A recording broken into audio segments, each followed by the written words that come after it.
জয় শ্রীরাম। আমরা বর্তমানে যাচ্ছি চিত্রকূটে আছি বর্তমানে আমরা যাচ্ছি যেখানে নিষাদরাজ কেওট নদী পার করিয়েছিল রামকে, সেখানে আমরা যাচ্ছি। তাছাড়া আর একটা ঘাটে যাচ্ছি যে ঘাটে ভগবান শ্রী রামচন্দ্র পিণ্ডদান করেছিল, সেই ঘাটও আপনাদেরকে দেখাবো। জয় শ্রীরাম। খুব সুন্দর মনোরম দৃশ্য।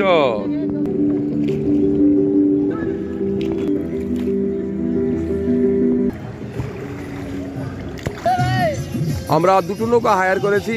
এই দুটো নৌকাতে আমাদের ভক্তরা আছেন। দুটো নৌকা আমরা 800 টাকা দিয়ে হায়ার করেছি।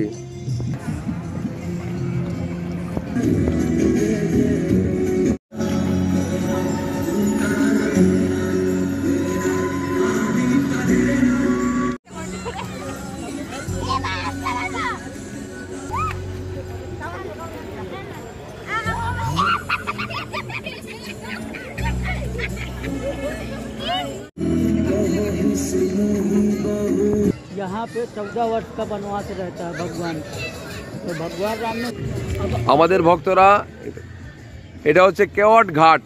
এই ঘাটের মাধ্যমেই যে কেওট নিষাদরাজ উনি রামকে পার করেছিলেন। আর ওই পারে হচ্ছে উল্টা দিকের পারে হচ্ছে কামতগিরি, অর্থাৎ যে পাহাড়টা সেখানে ছিল। আমাদের ভক্তরা আপনারা দেখতে পাচ্ছেন, সমস্ত ভক্তরা আমরা দুটো নৌকাতে আছি আমরা। তো আমি যেটা বলছিলাম, এই ঘাট দিয়েই পার করেছিলেন এই যে আমাদের ভক্তরা। আর এই পাশে হচ্ছে এখান থেকে 2 কিলোমিটার দূরে হচ্ছে কামতগিরি, যে কামতানাথ বা কামতগিরি পর্বত। সে পর্বতেই ভগবান রামচন্দ্র প্রায় 11.5 বছর চিত্রকূটে কাটিয়েছিলেন। সে কামতগিরিও আমরা পরিক্রমা করেছি। আপনারা আসলে পরিক্রমা অবশ্যই করবেন। জয় শ্রীরাম।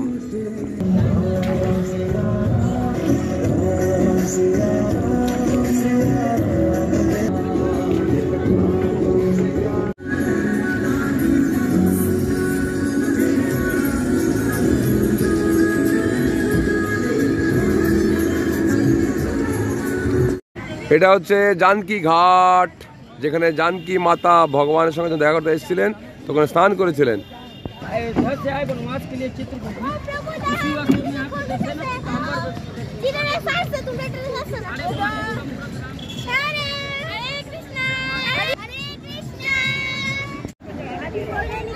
তো আমাদের ভক্তরা নৌকা থেকে নেমে যে মন্দিরগুলো রয়েছে সেগুলো দর্শনে যাচ্ছেন এখন। চিত্রকূট ধাম কি যায়, এটা হচ্ছে রামঘাট। হরে কৃষ্ণ, হরি বল।